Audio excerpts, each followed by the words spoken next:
No. And we're live. Hello, guys. Welcome to the Papercut Book Club. Today, Wait, is it live? Is it now? It's live on my thing. Oh yeah, it does. Okay. Oh, Maybe my data is just slow. Welcome to Papercut. I'm Jordan, as you know, because you're on my channel. Hopefully, I don't know if you've forgotten about me because I haven't posted in so gosh darn long. But We would never forget about you. Aw, love you. Okay, disgusting. Today we're talking about this book, which I thought was okay, and everyone else on the internet thought was absolute garbage. So that's super good. And we're going to talk about our feelings and why that is. And, you know, do I feel slightly attacked because everything that I choose and enjoy even slightly is hated almost unanimously? Perhaps. Am I going to get kicked off of this book club? Perhaps. Never. So, introduce yourselves, ladies. I'm Kat. I hated this book. And also, I don't remember it that well. So that's all. I'm Cindy. I'm eating a pizza. This book, I don't really have much of an opinion on it. I didn't enjoy it either, but I also forgot most of it. So I'm pretty much in the same boat as Kat. This is going to be a really great live show where two of the hosts don't remember the book that we're talking about, and one of them was like, it was medium and fine.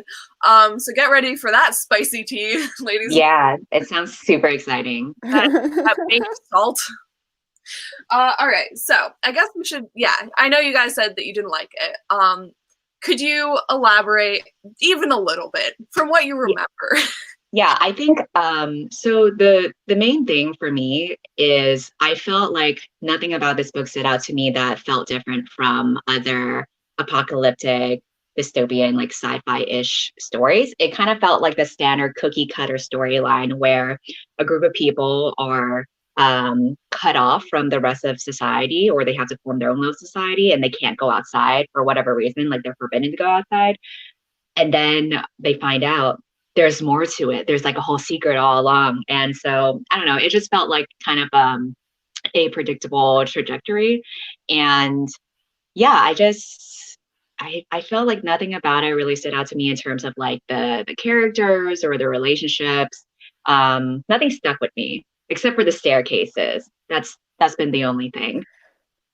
Yeah, I thought that like Cindy said, I thought it was just very stereotypical and generic. I also thought like on like the mystery front of what greater thing was happening, I found it to be incredibly obvious and anticlimactic in the end, and didn't like any of the characters. We actually were just talking about one of them, Lucas, and I didn't even know who the fuck he was, so clearly they didn't stick with me. Too many stairs, way too many stairs, too many scenes of old people walking up and down stairs and talking about how hard it was. And do I care? What do you have against old people, Kat? I don't have anything against old people, but like also if you're old, maybe don't walk up and down hundreds of flights of stairs and then complain about it all the time. Like it's just know your limits. I don't know. Do what your body can do. Is not hard. I don't know. What else? Oh my god. This is the dystopia.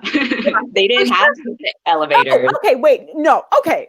They had like a garden thing and food sources and mechanic people. Are you telling me that in this whole like however many years they've been underground, they couldn't figure out how to put in a goddamn elevator? I don't think so. Maybe they have one of those smartwatches that count your steps, and so that's kind of like a goal for them every day for you to count your steps whenever you go up and down the stairs.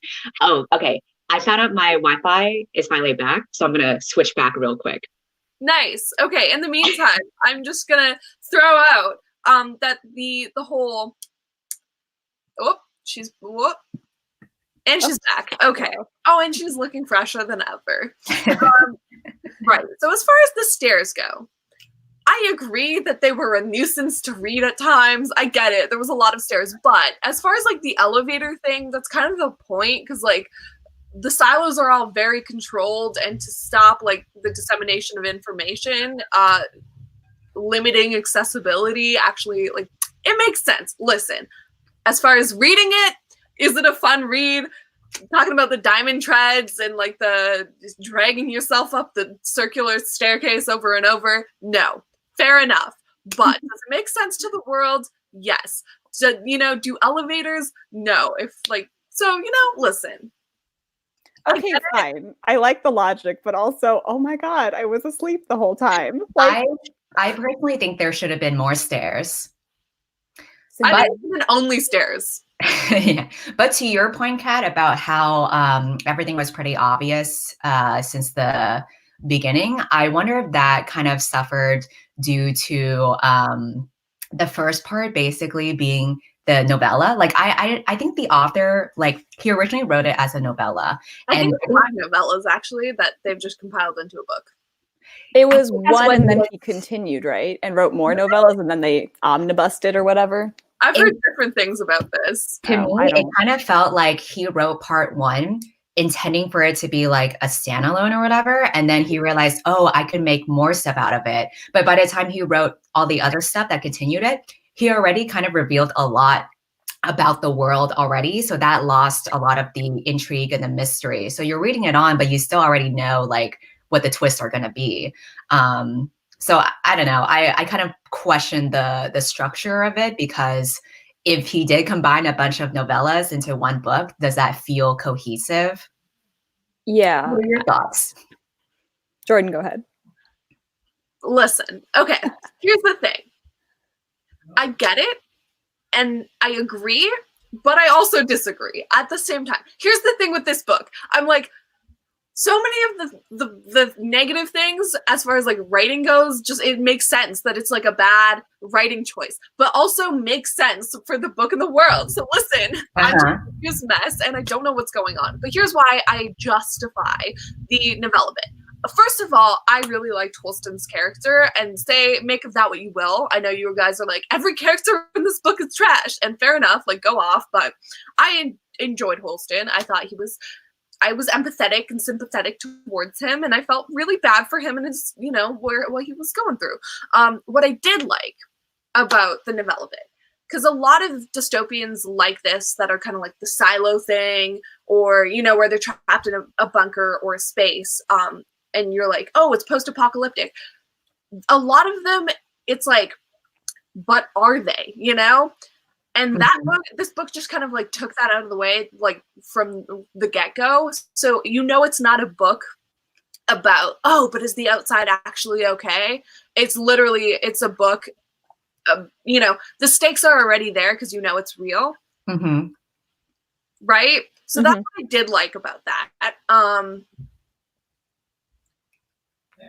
That being said, I do think it gives away a little bit too much, but I think I have a hard time with like the screens, because like obviously I think that was a mystery that I think Zach pointed that out in his video about it. I think that it was a mystery that could have carried on longer and into the book, but I do think having that death at the get-go and seeing like the stakes and the fact that it's real and that I thought that was also valuable. So I don't know what the right answer is, but basically, I don't know if I should be defending this book or if I should be hating on it, and that's why I did think that it was interesting how it kind of seemed like you were going to be invested in the main guy, Holston, right? Mm-hmm. And then once you are assuming to be like invested in him, then he's like, and then you move on to the next character, because then it's kind of like, oh shit, like anybody could die. Yeah, it felt like Game of Thrones in that way. Yeah. And I think the same thing kind of happened for the main character in like part 2, correct? Yeah, we're just diving into spoilers, so also just spoiler if you want. Yeah, so I kind of thought that type of structure was interesting, where it seemed like each time you move on, there's like a new character that you follow, and it's like, who's going to survive, or like who's going to find out the truth. Yeah. So I did think that was an interesting choice. Yeah, and I think there was elements too, like for me it created frustration but also suspense. It's like one of those, it's a double-edged sword. This book is full of double-edged swords, where I was kind of like, it is frustrating because you as an audience member know certain things that the characters don't, but it also creates suspense in certain situations where you're like, what's going to happen if certain things happen, so. Yeah. I think it is interesting to follow these main characters where some of them end up dying, because then that's more realistic. Unless, unlike following a main character that's just miraculously alive the whole time that shit is going down. But I do think I kind of like, if we were going to show multiple perspectives of characters who only know specific things, I kind of like how Stranger Things has structured it, where like you follow different characters that all had different bits of information, and then it felt so satisfying when you see towards the end like how they all click together. So I kind of wonder if that might have been more satisfying for me to read about. But I can definitely see that. Mm-hmm. So like, who out of the 3 protagonists that we follow? 4. Lucas doesn't count. 3. Who are the protagonists? Can we get names? Holston, Juliet, mm-hmm. and the mayor. I forgot her name. Listen, the mayor and Lucas. Yeah, fuck Lucas. Okay, so next. I don't know why you're so against Lucas. He seemed like a nice dude. Is he? I didn't remember who he was. If I read this whole 5, okay, I didn't actually read the whole thing. I read most of it. Okay, I read most of it. If I read almost this whole 500 and whatever page book and I didn't remember who he was, then he's out. He's down for the count. It's over for him and me. I would say that none of them. I didn't like any of them. I would pick, if I had to pick, I would pick Juliet. She seemed like, I don't know. She was a generic dystopian main character who like knew the truth. Hurt myself in. I liked Juliet, and fight me, but I liked her. But so what about her did you like though? Like, what specific qualities did she have that you were like, yes, I can get behind this? I liked that she was into Lucas, because I'm Team Lucas. There are no teams. There was only one guy. No, there was Holston. Oh, I would Bernard. Juliet and Holston, ship that, right? I don't think that was ever a thing. But anyway, Juliet and Holston's corpse. Listen, I didn't love Juliet, but I liked Juliet. Is she a bit generic? Yes. But what I did like about her is that she, not only was she super capable, but it wasn't like one of those things that you see in a lot of dystopias where it's like a person, finds some bit of information or whatever and is like thrust into a position that they don't want to be in. Mm-hmm. To like, she felt fairly motivated throughout. It did feel like I wish she had more of a goal rather than meandering. I think that would have helped with the book and pacing that. Just like trying to survive. It felt like this book, which makes me nervous for you guys, felt like a cross between The Martian and Red Rising. Mm-hmm. Throw that out there. But like, I haven't read either. A lot more words and a lot more stairs. Mm-hmm. But okay, then if there's less stairs in Red Rising, then I have better hopes for it. And in me, I feel better about that now. I felt like way better stepped up to the game. I think that's why I liked her, because like at least she was like kind of capable and she was like willing to push through it. I mean, she was capable, but to me, she felt like I wish we had gotten some kind of maybe like flashback to her as a youth where we could see her and not just hear people tell about how capable she was and how she learned so quickly how to become a mechanic and all that stuff, because I feel like we just saw this like character who was great at everything that she tried, and she has this perseverance that just allows her to, overcome the differences and and it just like she was kind of a Mary Sue almost to me. A little bit at least. That's like, you mean you're magically great at everything? Yeah. Like right shockingly, away? No. I'm not. Darrow from Red Rising is also a bit of a Mary Sue, but I still like the book. So I think that if the other characters are good, it's excusable. Unfortunately, the other characters weren't good. So true. Yeah, I mean, like at least if you have some like one person to attach yourself to, you're at least going to be able to make it through, and that just didn't happen here. Yeah, okay, so also we need to talk about this. Yeah, the whole like Lucas being jealous over a dead man when he was like, oh my god, Juliet had a guy that she was in love with before me. How could I ever love her? How dare she? Like, she must be her. When did that happen? I really don't remember that. Did you just like not read the last 100 pages of the book? I skipped from 390 to 4 or something so I could read the last 40. I was done. I couldn't do it. And I couldn't get the audiobook and I couldn't. See, now you're missing out on these important moments, like when Lucas got possessive. No, because my heart probably would have exploded with rage, so it's probably better that I didn't read that. Fair enough. I think it's interesting that you liked Holston, Jordan, and also Zach. I think Zach liked Holston too, or at least as much as he could, according to his blog. But I actually I was the most turned off from him in the book, and I think it's because it kind of solidified my first impressions of the book being a very generic like sci-fi kind of story, because he reminded me so much of like, you know, those bad action movies where like the main guy is like brooding over his dead wife and then who knew all these secrets, and then he has to find out like what really happened. I don't know, it just felt very cliche to me, and so I personally wasn't invested in him enough so that when he eventually died and we switched over to like the next character, I was like, oh, thank God. I mean, yes, this book just in general also, I feel like it's good to like throw this out there. This book did come out a hot second ago, so there is perhaps a little bit more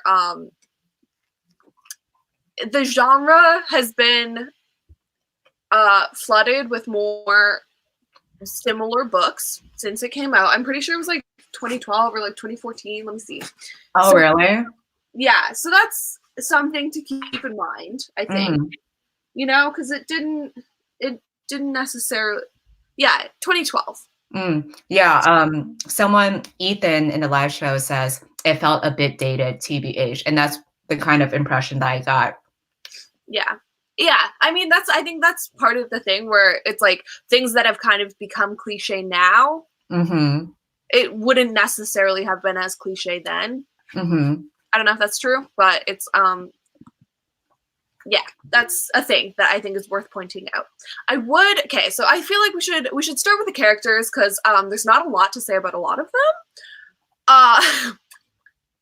But and then we can talk a little bit more about the silo and the politics and all of the world stuff, because I feel like there's a little bit more to dive into as far as that. It could just be me, but you know, we're only 17 minutes in, ladies. So as far as the characters, what I did like was I liked the mechanical section. It felt like in Castle in the Sky, all the like mechanical people working in the miners. Yeah, with like Patsu and all of them. That's what it felt like to me. It was very like found family cute, you know, wholesome. And I liked them. They were wholesome. They were good. What I didn't like was how the rebellion went from 0 to 100 real fast. Yeah. The politics section. As far as the characters, though, there wasn't a lot to dive into as far as them, but they were at least enjoyable. They weren't the worst. Okay, Kat, go off. Yeah, Kat, what do you have to say? I don't know. Who were they? What were their motivations? Why were they there? What were their names? I had a hard time keeping track of everybody who I could keep track of. Did I care about them? No. Just like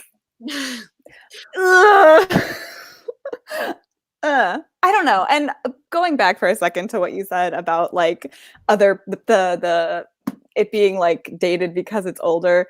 I mean, yes, you're right, but also for me at least, I don't read dystopian. I've read 2 this year, both for this group. Thank you for Unwind, Cindy, by the way. Really appreciated that one. And I just like it still didn't work for me. So in this case, maybe that's true partially, but I also don't agree. I just think it's not good. Well, what kind of characters do you think would have been fitting for this story where you would have felt more engaged? Let me think about that. I think I would have preferred there to have been a single character that like stretched throughout the book, because I had a hard time caring about anybody because I just assumed after the first novella part that everyone was just going to be dead. And after the mayor, I was like, okay, great, we're really going to be dead. And so I think I would have liked that. And I also would have liked some more backstory on the silo and like the people in the silo. And I feel like it came out of nowhere, and then because it was so easily understandable, the author felt like he maybe didn't have to give as much of like a background. Or actually, I back up. He felt the need to give more background on the silo itself and like the world, which wasn't that hard to understand, and less on the characters themselves, which I would have liked more about. That's, I think, what I'm trying to say. Yeah. But then I wonder, like, when it comes to books like this one, I don't think it's meant to be like character driven, or like the emphasis shouldn't be on character development, right? It should be more like the characters are there to represent some aspect of that society. Like, have you guys read like 1984 and A Brave New World and that kind of thing? No? Okay, so that is pretty much exactly what you're saying, Cindy. Like, I really like those dystopian books, and I think that in a lot of ways, you know, the characters are there to embody the world and embody the issues with the world. So, but I don't know if they necessarily fully did that in this book. Yeah, I agree. Because it didn't feel like the roles for each character were clearly laid out in a way that was like meaningful. Like, I think the last book I can think of that I was really impressed by for them doing that was The Power by Naomi something. It was like this novel about women suddenly have this ability to electrocute people to death. And then what does that mean for like the world now that the power imbalance has been reversed? And so each character in that book had like a specific role to represent some part of society. So I thought that was super interesting. And you followed like multiple perspectives too, which I guess Wool kind of did. Instead of perspectives though, it was more like different parts. Oh, by Naomi Alderson. Oh, okay. Yeah, I know which one that is. I don't, but that sounds interesting. Okay, as far as characters, I also think it's important to talk about IT and Bernard. Bernard. I'm going to say Bernard because I don't like him and I don't like that name. So, and Bernard sounds too much like a happy dog. So, Bernard. I hated him as a villain. Listen, I thought he had so much promise off the top. I was really expecting like a Littlefinger or like, have you guys seen The Morning Show? No, fair enough. No one has, because it's on Apple TV Plus, and like, who the heck is gonna get Apple TV Plus? Like, literally just me because my dad got an iPhone. But that show freaking slaps, and like the head of the entertainment division of their network. Anyway, he's a really, really good character and like slimy, you know? Yeah. And that's what I was hoping for Bernard to be. Like, I feel like he came off too straight, you know? He should have been playing chess, and you should have had the feeling that he was playing chess, but like had a good front, you know? Yeah, like, I think that's how that kind of man succeeds. He should have been like the villain from The Goose Girl, because she knew what the fuck to do. What? Remember the villain from The Goose Girl? Celia. Fucking Celia, right? Yeah. Like, I think he made it so obvious to the point where he was more like a cartoonish villain. Yep. He reminded me kind of how I felt about whoever the hell the villain was from Sorcery of Thorns. I was about to say the same thing. Yeah. I think it was so obvious, and you were just like, okay. Yeah, and that's the downside of like people not writing villains that well, because then it kind of feels like you just toss in a villain for the sake of conflict.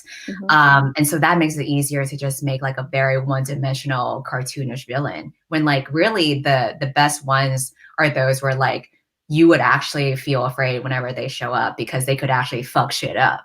Yeah.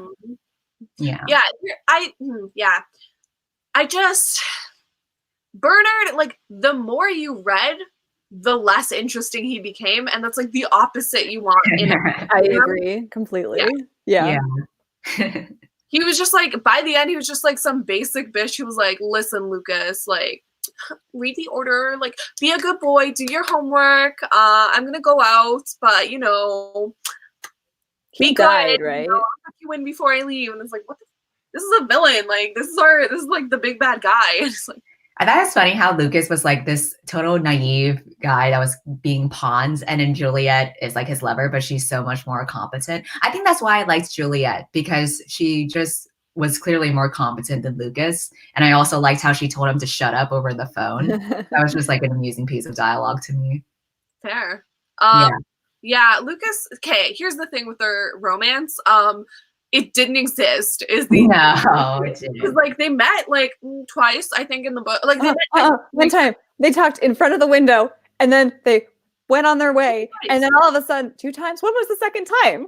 He came up a second time. He was like, he came up the following night, and she was like, "Oh my god, it's him again!" And then there was no stars that night. And I fucking missed that part because like it was not essential. But then she like got sent out. Oh, and then he talked to her a third time when he found out she was gonna go for cleaning. So he like visited her. But that doesn't count. That doesn't count. But then she got sent out and she went to the other silo, and then they talked on the phone all the time, but we never got to see it. We never saw it. No. So it's like, how am I supposed to root for this love story if it's just like, yeah, but they Jordan, didn't you know you're supposed to root for it because at the top of every chapter there's a Romeo and Juliet quote, and so therefore Lucas must be Romeo and Juliet is, oh my god, True. Juliet. True.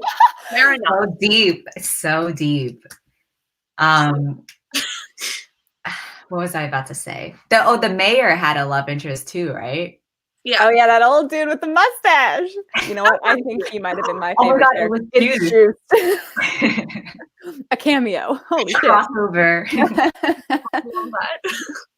I only cared about him because he had a mustache, and we got like an excruciatingly long paragraph about his mustache. Then I was like, well, I like your mustache, bro. You clearly take pride in it, and I appreciate that. So he was my favorite character, but I don't know his name. What Juice would have wanted. He's carrying on his legacy. Mm-hmm. Respect the stash. Does anyone remember his name? Because I don't either. Yeah, I don't remember the mayor's name. Wait, I'm gonna turn to a page. Anybody? No, I got nothing. Oh, no, I didn't find it. Never mind. I give up. Mustache Man. Juiced. John's. Jahn. No, that was the mayor. Oh, John. Oh, that's the mayor? Oh, yeah. John. You don't even know the name of the mayor? Marnes. Marnes. It's Marnes. I'm calling him Mustache Man. Yeah, thank you. I appreciate it. Okay. So clearly the characters didn't slap. Oh, also I feel like we should talk about Solo real quick. He existed. Okay. Good talk. Wait, who? Solo. Oh no. In the other silo, the one Juliet's stuck with. No. Oh, that dude. He was the one that went on this really long monologue about seeds and made them like a metaphor for human, about how like when you put the seeds in the ground for too long, then they rot. Just like how the humans have been underground for too long, they're gonna rot like those seeds too. Yeah. The symbolism of this book was just mind-blowing. Listen. Fair enough. Okay. What I did, okay. Fair. I did like, there's, the more I talk about it, the less I like this book, okay? Right, okay. Let's talk about the writing, I guess. Thoughts on the writing? No. Hated it. Terrible. Go away. Sorry, I'm angry. I would agree. I felt like a lot of the lines were very cliche, like what I just said about the whole monologue about the metaphor between the seeds and the humans. I think really like the dialogue for me felt very stiff a lot of times, or very cheesy. Like I think there was this one super cryptic conversation where like I think Lucas was saying like, oh, what about the people? And then Bernard was like, the one people, the other people. Like he was just speaking very cryptic in a way that felt very annoying and cliche, because people don't really talk like that. So yeah, it just, it was a flop for me. Also, I don't want to like trash self-publishing as a whole, but this was originally self-published. I read somewhere, and it read like it because it felt to me the whole time like our homeboy Hugh Howey was trying to impress and trying to prove that he was a really good writer, and it came out stiff, like Cindy said, and no one talks like that. And all of the like really, really long, wordy paragraphs about stuff like mustaches and knitting that went on for paragraphs and pages and too much time, and stairs also. Let's not forget about the stairs. Should have been cut down. I feel like any editor worth their money would have been like, nope, get rid of that. It doesn't need to be this long. Well, I don't think that's specific to self-published authors, because it's true. I mean, if you've read like her third book, she went on like one of her characters came out. That's true. Like, that's true. It's not. There are traditionally published books that do, but of the self-published books that I've read, this one did a lot of the same like things, and I feel like when you don't have a editor, or if you don't go down a certain route, it's easier to fall into certain traps with your writing. Then you have people like Sarah J. Maas who just somehow do it anyway, but so inspiring. Here's the thing. I didn't mind the writing, but I do agree it needed to be edited down. Like, it needed to be pared down a lot. There was a lot of things that just didn't need to be in there. So fair enough. As far as the actual writing style, though, while I do think it was a little bit stiff, it didn't bother me that much. I don't think it was great, but it didn't bump for me. It was just like unnecessary details that I understand, like for as far as and stuff. Yeah, I mean, respect to people who are able to self-publish, but I know I could never do that, because I know my shit would be so bad that I need another person to edit it. And I do think it would have been a lot more helpful if the author had that too. And he wrote this for NaNoWriMo, right? Do you guys know if was the first part written for NaNoWriMo, or was like the whole thing written for that?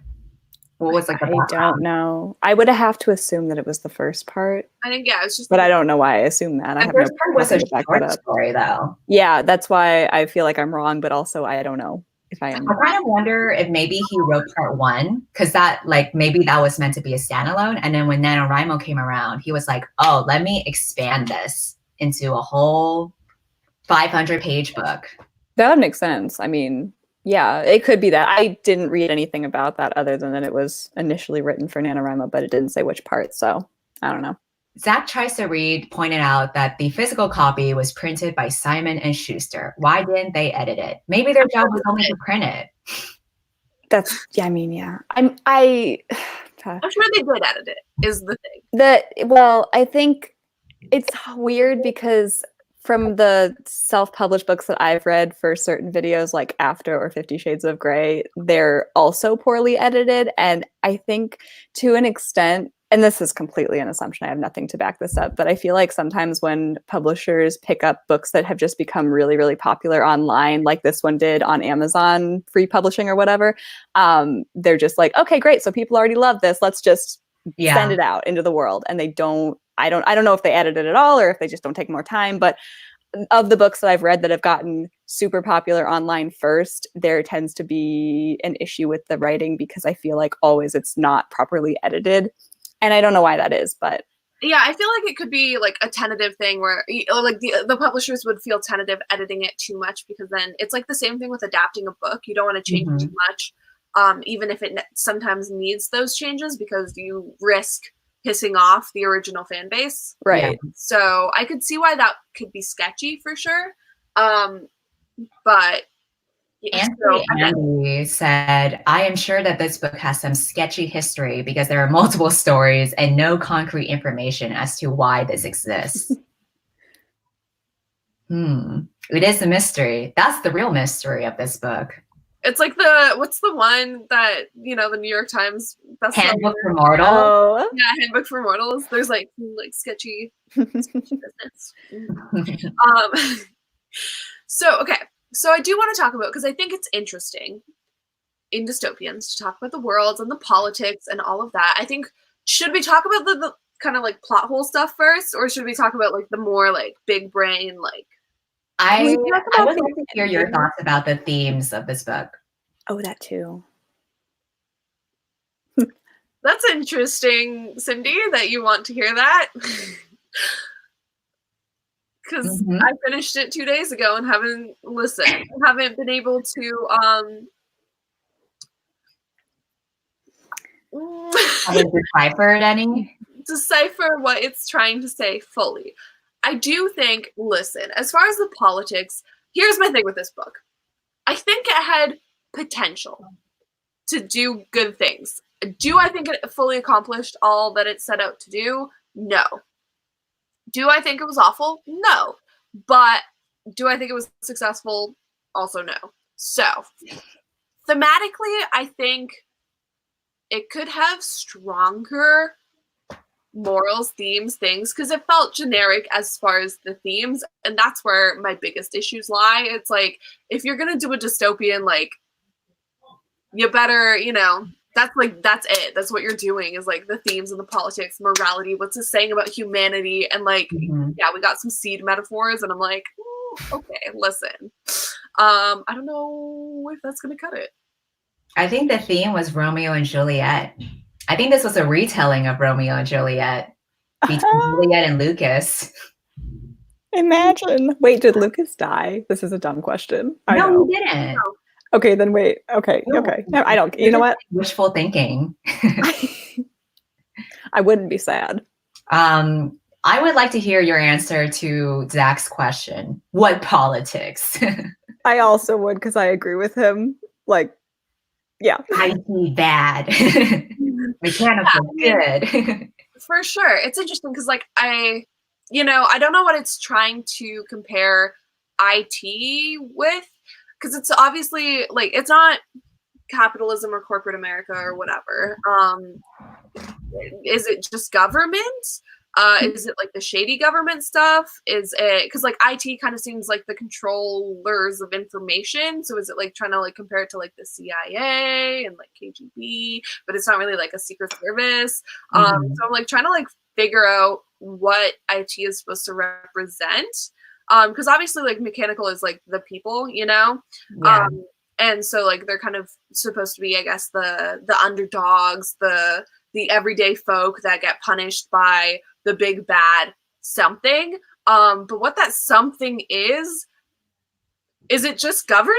Like, are we supposed to, like, is Hugh Howey actually the Joker, and just does he want chaos? Because, like, is it corrupt government? But like every government, listen. Yeah.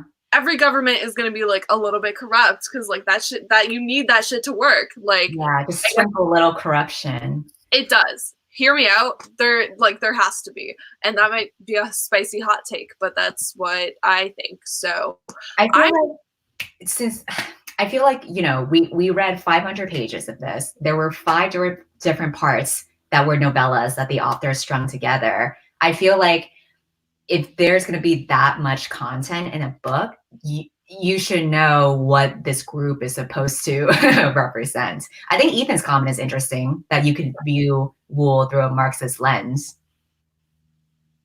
Oh, yeah. Yeah. I guess you could. Yeah. To me, it felt like this book, as far as like the plot and like that kind of stuff and the vibes wise, it felt like a combination of The Martian and Red Rising, because of The Martian, it's all about like the survival thing and and spacesuits and whatever, so, and like the mission home and all of that, but what this book really reminded me of was like a worse version of Snowpiercer.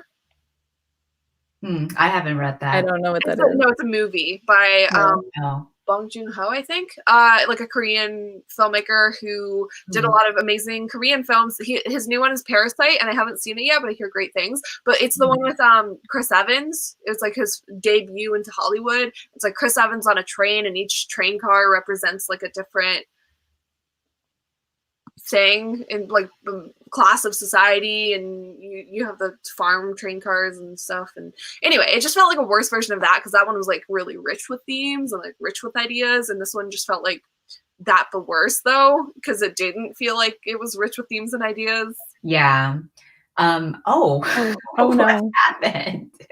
I'm back. Jordan was just fed up. She Was just she screw like, this. I like this book. I can't handle these people anymore and their dumb opinions. I'm out. Oh, hi. Welcome back. I accidentally was scrolling through the comments and like my fingers slipped and I just like, you know how that happens on Mac where it like goes back a page? And I was like, okay, whoop. Yeah.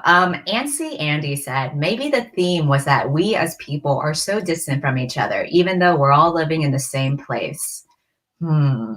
It's almost like we're all seeds, but we're put in different pots. Okay. As far as this, I feel like that, like, if you think about the book as a whole and like silos and stuff, could work. Big brain, you know, could work, but I don't think it was supported by the book, that idea of a theme. I mean, kind of, but like, I guess with this, you know, the stairs and the divisions, but like, I don't think that was. What do you I don't think the author was smart enough to put that as the theme. Like, I think, what if he just wrote a book about some silos underground and he didn't have a theme and now we're looking for something that's not actually there? That's a hot take. Sorry. Oh, someone gets my references. A stressed scribble gets. Pat and I are just ignorant. I like how every time you reference something, we're like, huh, what's that? I don't know what that is. It's okay. Every time you guys say like some new contemporary YA release or like sci-fi or fantasy release, I'm just here like, I've been out of this community for 3 months and it seems like you've moved on without me. No, we're dragging you along with us. Okay, so what is it about dystopians that make the live streams turn into a game of pulling themes out of our asses? Well, that's the whole point of dystopian, right? You're supposed to see some kind of theme from it that parallels to real life. It's like how you know, the book has stairs, and just in real life, we have stairs too. Have you thought about that, Zach? Oh no. Okay. Politically, I think,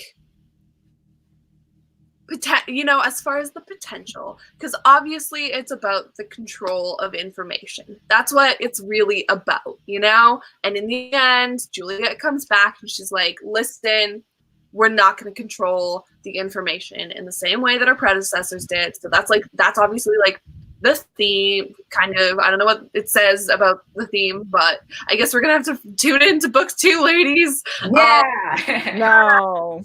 Ooh. Yeah, no, my next Papercut book club choice is gonna be the sequel. Don't you dare do it to me. Don't do it to me, Jordan. The sequel will have elevators this time. Oh my god. But yeah, so I guess obviously they're trying to make a comment about you know, control of information and the dissemination of information and why that's important, but also the chaos that it can bring. And, you know, but I'm not sure whether it's pro or against. It's like Unwind in that it's just like, I don't listen. I get you're like saying things, but you're not saying things. You do understand you're not saying anything, even though you're saying things. I feel like when people, like when an author doesn't make a stance on something, it's so that the reader can take what they will from it and form their own stance with it. But I think when you don't do it well, it feels like a cop-out. Yeah, exactly. I feel like there wasn't enough. If that's the theme, which I think it was about the dissemination of information, because like that's Holston's thing, that's the mayor's thing, that's Juliet's thing, and Lucas's. Like they're all gripping with that to a certain extent. Yeah. Gripping is not the right word, but I don't know what is. Anyway, that's their gripe. Nope, also not right. Anyway, moving on. I'm an idiot and I'm sick and I'm dying. So that's not true. It's not click. God damn it. Oh no, this is so rabbit. Okay, Jordan, take 5. Anyway,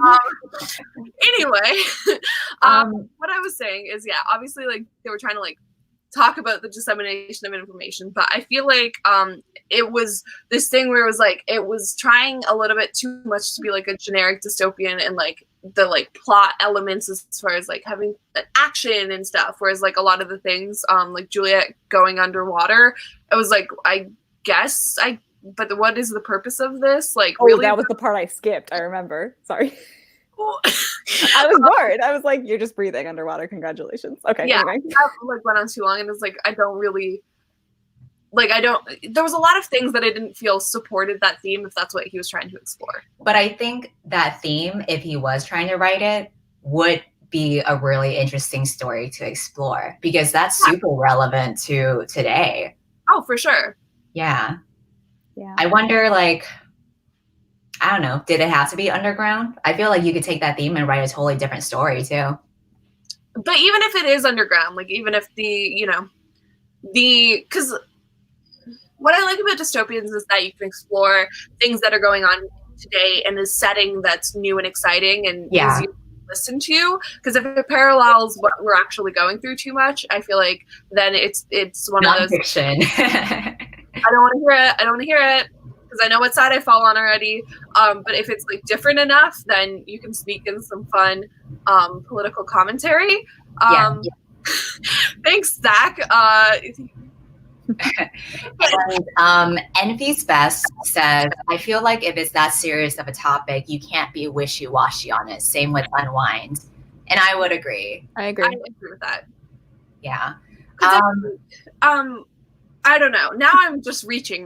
But like, I feel like as far as the dissemination of information goes, that could be like IT could have been so much more interesting, because we didn't really see enough of Bernard or anyone else from IT, like besides the guy who gets hung, like gets not hung. I was about to say, like, what if, because we follow different perspectives with these characters, what if we saw like a character that was from IT, and then we could see a little bit more in depth about what the theme he was trying to go for. Exactly. Even the dissemination within IT, because I feel like it is one of those like kind of government agency vibes, or like CIA vibes, where like they're running the show in a lot of ways and controlling that information. But like, I'm sure not everyone, like there's layers even within that. So someone like could accidentally find out, like Holston's wife, you know, even if we got something like that, I think would really help.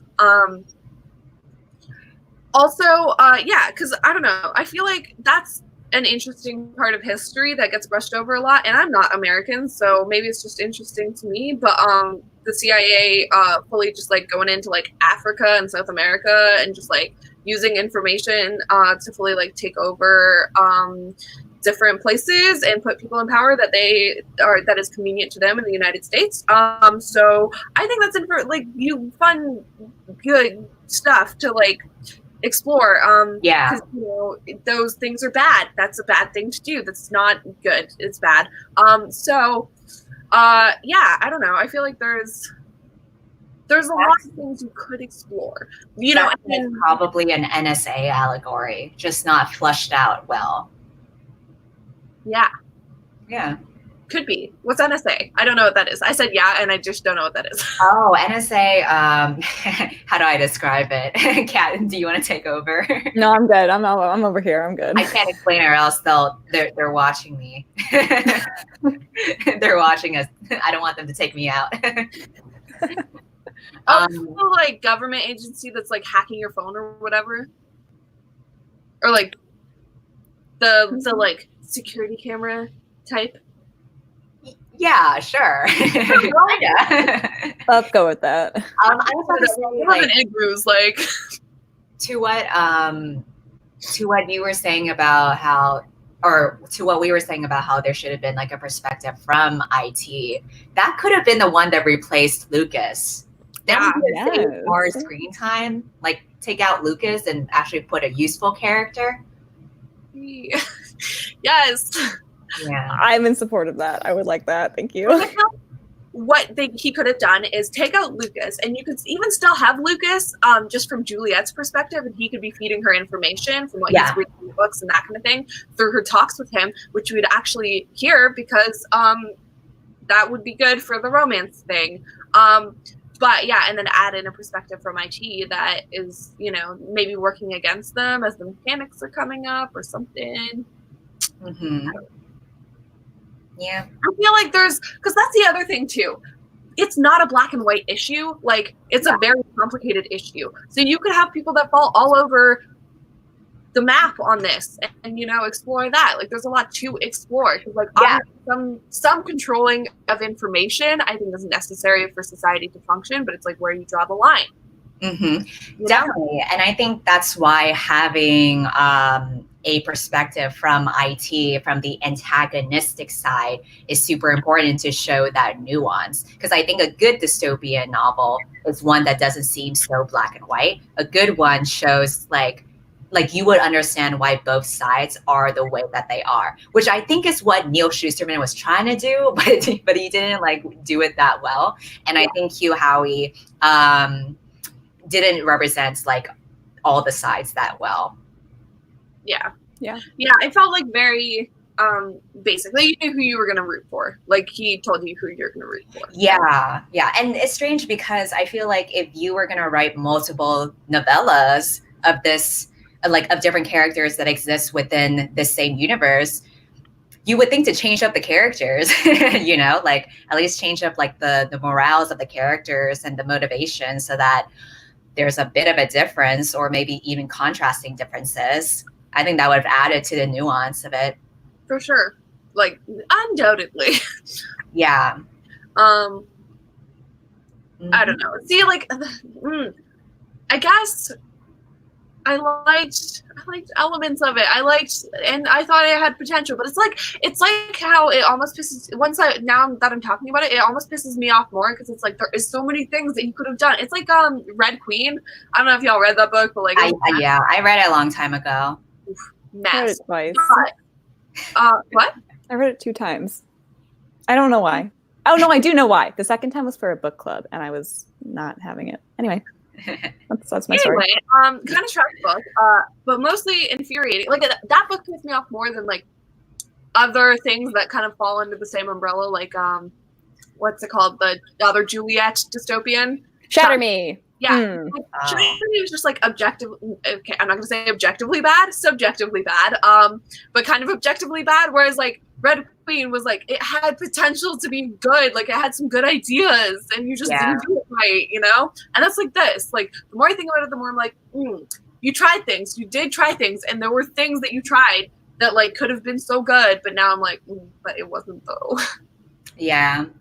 That's what I hate when the synopsis sounds super interesting and then the execution is like not that great. Because I was excited to read Wool. For some reason I was like in the mood for an apocalyptic dystopian story, but then I've yet to find one that you know, has really captured my interest. But maybe someday we will find a dystopian novel that we'll love. Maybe I should try and pick one next time. Apocalyptic dystopian. I personally recommend Blood Red Road. That being said, I kind of don't. Yes and no, because it's like one of my favorite books that I've read 7 times. And I'm rereading it again, but I'm making a whole video about like why it's like kind of bad, but also is perfect for me. But like, you know, yeah. So like objectively, I can understand because there's a lot of people that hate the book, and I can understand it why they would hate it. Personally, I love it, and that's okay. And that's like, you know, it's things like that you're like, yeah, I hate Avatar, but like if it does that for you, if it fulfills within you that like thing that you need, then like go off, live your best life, you know? Yeah, I guess. Yeah. Anyway, I really like it, and I do think you should read it, but also if you hate it, sorry. And that's fair. I think Kat should pick a dystopian novel. So next time I have to pick, maybe I should try my hand or whatever. See if I can find something better than dystopian. I would just say mostly just post-apocalyptic. But read Blood Red Road. Because also, but just don't tell me if you hate it. Okay. Okay. Yeah, cool. So we're coming up on an hour, which is nice because I think we're running out of things to say. I guess we should probably do Fuck, Marry, Kill because that's. Oh yeah. I don't know with whom though. Okay. Should we do our? Holston. Lucas? I would say Lucas, but I know you guys are gonna kill Lucas. Yeah, we're just gonna kill him. Who's a likable character in this book? Wait. Lucas, Bernard, and Solo.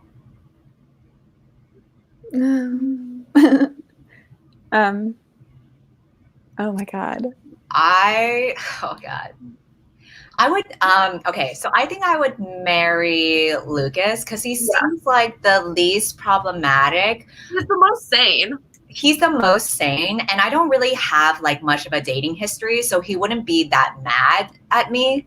I don't have any dead lovers or anybody for him to be jealous of. And then I would fuck Solo, I guess, because I don't want to fuck Bernard, and I would kill Bernard. There. But like Solo's never fucked anybody ever, and he's 50. Oh, damn it, you're right. But I don't want to fuck Bernard. I don't want to marry Solo either. Yeah, I get that. Yeah, Bernard, I feel like would be into some kinky shit, you know? I don't even want to touch like IP cables. Anyway, yeah, no, I guess I would do the same. With you also marry Lucas, bang Solo, and kill Bernard. I'm a marry Solo. He seems like a fun dude. Okay. I think I would kill. I really want to kill Lucas. I guess I won't kill Lucas so that I can get rid of Bernard. I know, I'm so benevolent. Yeah, I guess I'd fuck Lucas, but like, wouldn't be happy about it. I feel like if we bang Solo, he would do another metaphor about seeds, but not the kind that we would like. Oh no! Oh my God! Okay, Cindy. Honestly, Cindy, this is why we keep you around. This is why we love you. Right. Well, basically, what I guess we're all trying to say is this was a resounding success. And there was nothing wrong with it. We loved it. And we're so glad that everyone else also really enjoyed this book. It was unanimously loved by everyone that participated in this episode of the book club. I loved watching your positive reviews about it and your positive Goodreads comments. It really just filled my heart with joy. It was my favorite book of the year. I'm so glad to hear that, Kat. Yeah. Kat and Cindy, we're switching things up on you. You know how like we go in order? We're not going in order because Cindy has a life or whatever. I don't know what her So the next person where the live show will be on Kat. Yeah. It'll be on Kat. Yes. Yeah. Everything will fall on Kat. Yeah. Honor her. Kat, do you have any semblance of an idea what the next book will be? Wait, I have this. Is it January that's my month then? Oh, wait. I mean, it can be. Is it just, no, yeah, it's not December. January. Oh, wait, that's sooner or than February. Interesting. Or February. I mean, you can take your time. I genuinely forgot that there was not a fourth person in this book club who was going before me. Yeah, so I have no ideas. Wait, I have a question. People in the chat, what do we want to read about? No, last time I asked. Okay, don't be stupid, people in the chat. Give me something good. Thank you. We can read after by Anna. I already did that. I'm not doing it again. I didn't. I can't. Let's see. We can read Serpent and Dove.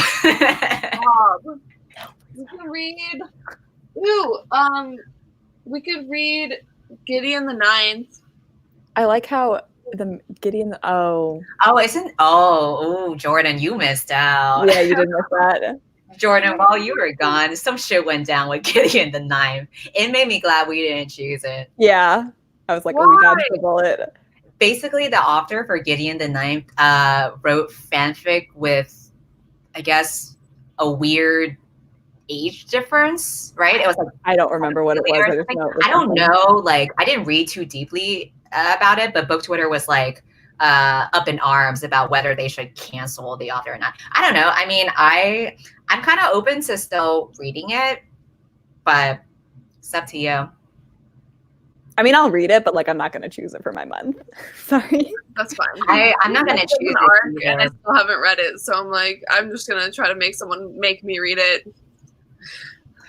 I mean, I would be down to say. I don't know if that's problematic for me to say or not, but Here's my thing. Okay, we're good. Ooh, I see the word horror. Wait, I'm reading horror. Zach said, Into the Drowning Deep by Mira Grant. Horror, mermaids. I want to read about mermaids. Do they kill people? Is that what we're talking about? Are the mermaids getting killed or are they killing Into people? the Drowning Deep. That could be interesting. That could be interesting. Someone else just said horror book. Cat pick horror. Okay, you want me to pick? Wait, I have a. How do we all feel about horror here, Cindy and Jordan? Okay, great. Because I know some people are like horror, but like horribly opposed to it. Let me look at my shelf. Give me a second. Wait. Who was it that said horror mermaids? It was Zach. Into the Drowning Deep. Yeah. Horror mermaids. That kind of sounds Do interesting. we want to do horror? Oh wait, horror lesbian mermaids. Hold on. Oh, Zach, you might have just gotten one upped. I'm so sorry. Ice Massacre. Oh my God. Hold on. I gotta see if these books are available in my library because that would give me a sway second. me on what I choose. Please hold. Oh my God. This is where the live show starts to fall apart. Ice Massacre. Ice Massacre by Tiana Warner. I don't see that in my library. So that's going to be a no for me. Wait, what the? Did Jordan swipe on us again? God damn it. Oh, Jordan's gone. Hello. What? Okay. Yeah. Tiana. She's back. Warner? So annoying. So annoying. My library doesn't have it either, which is upsetting. Nancy Andy says Pretty Girls by Karen Slaughter. I've heard of Karen So Slaughter. good, but also so bad, but like so good. Oh, you've read it already? I would reread it. Do we want to read it? I don't know. I kind of want to read it again. Let's see. Well, first, let me see if it's available in my library. Yeah. Take your time. Go ahead. Pretty Girls by. Oh yeah, it's available. Okay, it's like really graphic. I don't really care. I read You by Caroline Kepnes. More graphic than you. Whatever. I don't care. Okay. I'm All right. I just don't want to like get anyone into something that they don't want to be into. That's fine. I'm fine with it. Okay. I'm not gonna make a final decision, but it's gonna be a toss-up between Into the Drowning Deep and Pretty Girls. And we'll get back to you when the decision has been made. Oh my God, I'm so excited to read horror with you. Ooh, and both books that you mentioned are available at my library too. So yay. Great. Okay. Yeah. Andy said trigger warning for sexual assault. There are trigger warnings for a lot of things, and if we do pick Pretty Girls, I'll make sure that I go back and try and find them all so that I can give you guys like a good idea of what's to come, because it is very dark. Anyway, okay. All right, well, thank you for joining me on this nothing but positive journey into the deep dark underside of the world and humanity. So it was so much fun. Yep. Yeah, I mean, I'm glad that you explained more about the themes of this book, or at least what you thought might be the themes, because it would have been harder for me to try to decipher what the author was going for. But now I have like a bit more of an idea. Yeah. Dissemination of information. Also, I feel like the obviously like nuclear apocalypse, because obviously those are huge anxiety in like the 50s, 60s, 70s, like the whole nuclear annihilation thing, like hiding under desks at school. It was like a public sentiment of anxiety. So obviously there was a bit of an exploration of that. Do I think any of it was explored nearly enough? No. Jordan, I have a question before we go. Are you going to read the second book? Because I'm not, but I kind of want to know where it goes, because this was novellas and that is not. Maybe? I might. I'm not undecided currently. I'm undecided. Okay. Yeah, cool. I don't know. That's all I got. Thank you, PK. Polina. Kat was like, I don't want to read the book, but I want you to read it so you can tell me about it. Well, if that's an option. Here's my thing though. I don't understand you guys. I can't read books fast. It takes me weeks to read a book. So like it's a commitment. When I read a book, it's a commitment. Like if you're reading this, Honestly, You'll be in my thoughts and prayers, girl, because Thank you. So like that's when I choose a book, it's like a choice. So I don't know if I'm gonna like choose to read it because I can't smack that out in like a couple of days. Like it's gonna be fair enough. Maybe I'll just go like look at the Wikipedia and laugh or something. It took me moment of silence 5 months to read. And that was the only book I was reading. How long is it? Like 800 pages Oh. of like thick sci-fi. That's scary. I don't like that. Yeah. 50 maybe. It's like really good. I don't think either of you would like it, but sorry. But yeah, holy dense as it was like reading a textbook.